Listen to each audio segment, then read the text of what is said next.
진짜 요거를 생각해야 돼. 이 문제를 통해서 대학이 뭘 보고 싶을까? 이거 반드시 고민해야 돼요. 그러니까 그런 고민이 없이 글을 쓰게 되면 자기도 모르게 평범한 글을 쓰게 돼. 즉 원고지에 칸 채우기에 급급한 글이 된단 말이야. 그런 거 절대 안 돼. 그러니까 뭘 해야 되냐면 문제를 볼 때 채점자랑 대화를 해야 되는 거야. 야, 너 이거 왜 냈어? 아, 이거 보려고 냈구나. 이거 써주면 나한테 포인트 좀 가점 좀 줄 거니?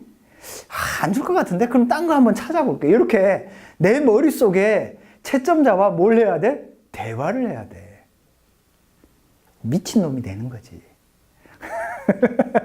알겠죠? 자, 2번 봅시다. 가에 제시된 일탈행동 분석 방법을 활용하여. 자, 그래서 가에 제시된 건 뭐죠? 가에 제시된 건 결국에는 상징적 상호작용론, 갈등론, 그죠? 기능론, 요 세 가지입니다. 다에 등장하는 노무과장 젊은이의 입장에서 진정서를 낸 아들의 행위를, 아들의 입장에서 노무과장 젊은이의 태도를 분석하시오. 그러면은 일단 요 문제 구조도 1번 문제 구조랑 어때요? 상당히 유사하죠. 결국 이 1번, 2번 문제는 공통적으로 뭘 묻는 문제예요? 가에 나타난 세 가지의 일탈 행동을 분석하는 방법을 얼마나 정확하게 이해했냐를 물어보는 겁니다. 가에는 마찬가지로 기능론, 갈등론, 상징적 상호작용론이 나와. 그죠? 나에는 뭐가 나오니? 나에는 노무과장과 젊은이, 그 다음에 아들의 뭐가 나오죠? 행위, 행동들이 나오고 이들 사이에서의 어떤 충돌, 갈등이 나타나네요. 그죠? 그래서 한쪽의 입장에서 한쪽을 분석하고, 그래서 노무과장과 젊은이의 입장에서 진정서를 낸 아들의 행위를 분석하고, 아들의 입장에서 노무과장 젊은이의 태도를 분석하라. 자, 분석하라가 무슨 뜻이라고 했죠? 분석하라? 분석을 하려면 일단 분석의 대상이 분명해야지. 뭐? 행위와 태도를 분석하는 거야. 뭐니? 분석의 대상이지. 그죠? 자, 행위를 분석해 봤더니 뭐가 튀어나와야 돼?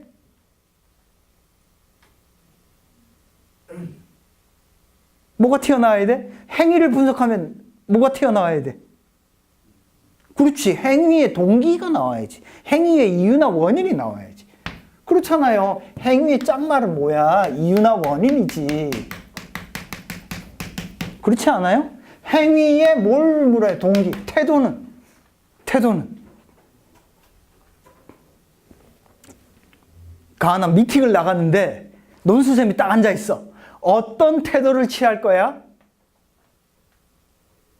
기겁을 할 거 아니야. 이게 돌았나 이러면서. 그죠? 우리가 어떤 특정한 태도를 취할 때는 그러한 태도를 취하는 뭐가 있어? 이유가 있는 거야. 마찬가지야. 그래서 행위나 태도는 그냥 결과의 다른 말일 뿐이야. 그죠? 요거는 뭐야? 분석 대상이 결과잖아.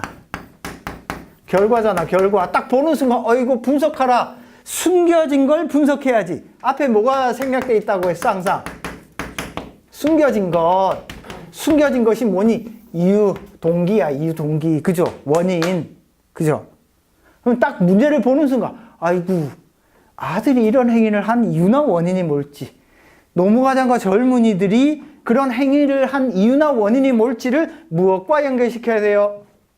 기능론, 갈등론, 상징적 상호작용론과 뭔가 연결시켜야 되겠구나, 이런 생각을 해야지. 이건 봐봐, 문제를 보면 그냥 연결되는 거야. 그러면 딱 논제를 보는 순간 글의 왁구가, 전체적인 틀이 그냥 나와요. 얘네들이 뭔가 행위의 동기나 원인이 기능론이랑 갈등론 혹은 상징적 상호작용론과 연결지어서 설명할 수 있겠구나. 자, 그 다음에 또 봅시다. 서로 다른 반대의 입장이잖아. 자, 얘를 A라고 보고 얘를 B라고 보자. A에서 B를 비판하고 B에서 A를 비판하래. 요거는 뭘 말하는 걸까? 이런 형태의 문제를 내는 대학들이 많아요.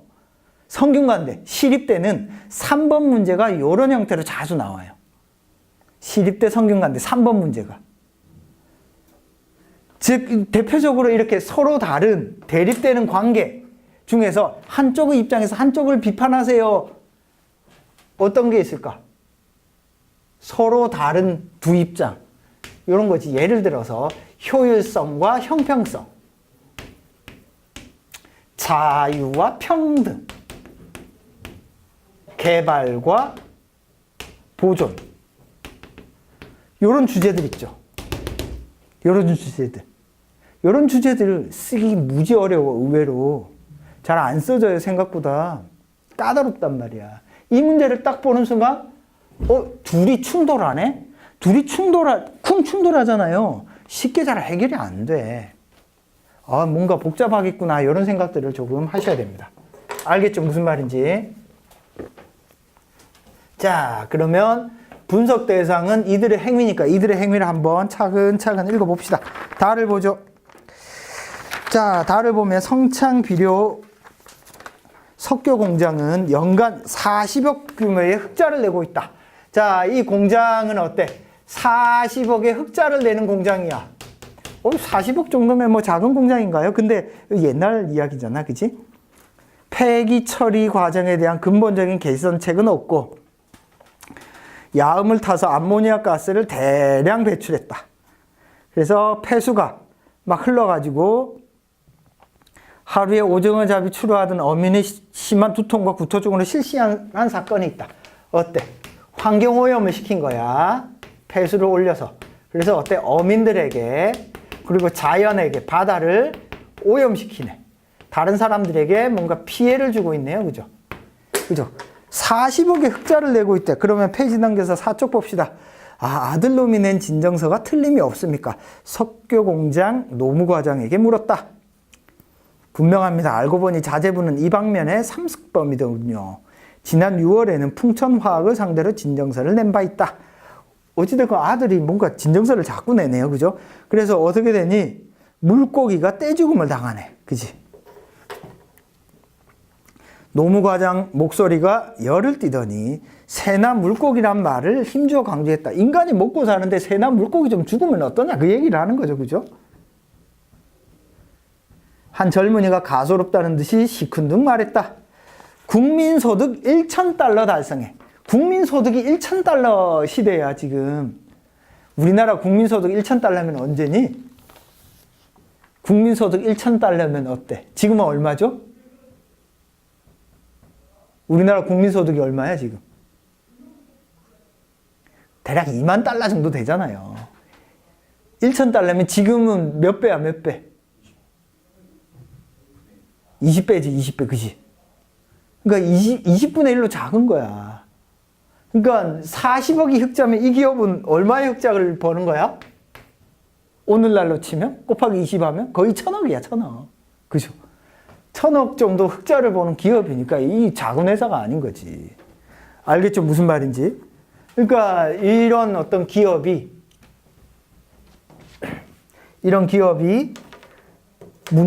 돈을 열심히 벌어서 문제를 일으키고 있습니다.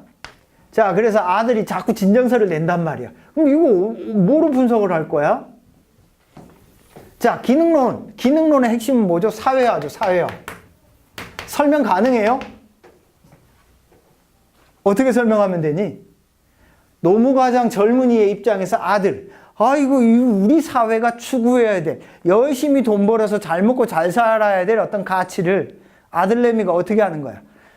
모르고 있는 거지. 사회화가 덜 된 거지. 그죠? 아들의 입장에서는 어때? 노무과장 젊은이가 우리 사회가 추구해야 될 어떤 자연보호, 환경보호, 함께 잘 살아가는 사회의 가치를 지키지 못하고 자연도 오염시키고 환경도 파괴하는 일을 벌리니까 이 노무과장과 젊은이는 사회화가 제대로 안 된 거야. 그죠? 반대로 갈등론의 입장에서 분석하면 노무과장과 젊은이는 어때? 자본주의 계급을 대신해서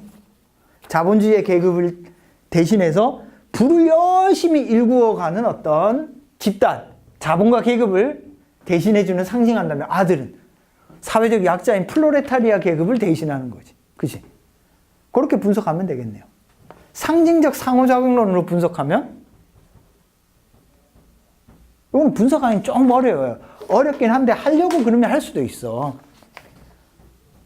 기업의 가치를 기업의 이윤을 가장 중요하게 여기는 상징 체계를 가진 집단과 환경과 자연보호를 중요시 여기는 상징 체계를 가진 두 집단 사이에서 한 집단이 다른 집단을 일탈행위로 규정함으로써 발생하는 문제다라고 설명할 수 있지.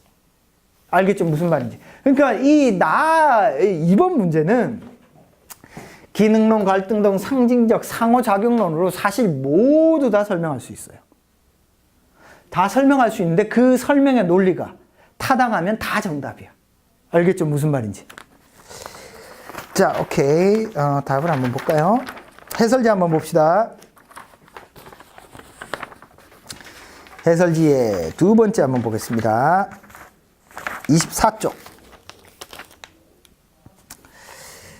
가에 제시된 갈등론을 토대로 하면 다에 등장하는 노무과장과 젊은이의 입장에서 아들의 행위를 분석하면 물질적 이익을 증가시키는 행위를 방해하는 행위라고 분석할 것이다. 노무과장과 젊은이는 부가가치 창출을 위해 이익을 증진시키는 것이 다른 어떤 것보다 중요한 가치이다. 따라서 이들은 아들의 행위를 이익을 저해하는 부적절한 행동으로 볼 것이다. 그래서 만약에 글을 쓰는데 어떤 자본가 계급 이런 말을 써도 괜찮습니다.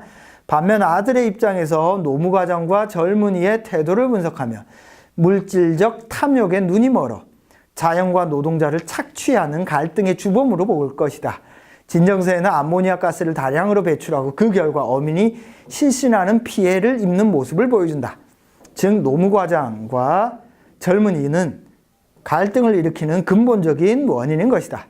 결과적으로 이러한 갈등은 이익을 추구하려는 자본주의 사회에서는 근본적으로 발생할 수밖에 없는 구조적인 문제라는 점에서 갈등론의 관점에서 분석할 수 있다. 자, 분석하라고 하니까 어때?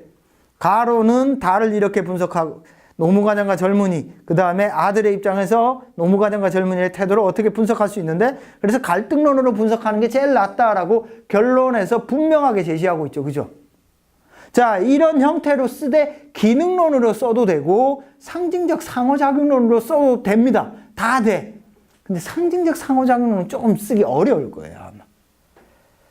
자, 이거 쓸 때 어떻게 생각해야 될까?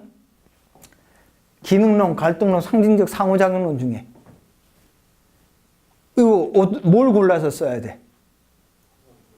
가급적이면 이런 문제가 나왔을 때는 예를 들어 A로 B 평가할 때는 기능론 쓰고 B로 A를 분석할 때는 갈등론 쓰고 이런 말 별로 안 좋아요. 왜?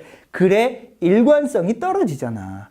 전체 글의 일관성을 위해서는 이 두 가지를 일관된 기준으로 설명하는데 그 둘 사이에서 쿵 충돌이 일어나야 돼요. 그래야 좀 더 글이 일관성이 있어서 좋아 보이죠. 그죠? 근데 서로 각자 다른 이야기, 하나는 기능론, 하나는 갈등론으로 해버리면 어떻게 돼요? 그러면 여기서는 이 소리, 저기서는 저 소리, 두 개가 쿵 충돌하는 부분이 안 보인다는 거지. 그럼 글이 평범해져요. 알겠죠? 무슨 말인지?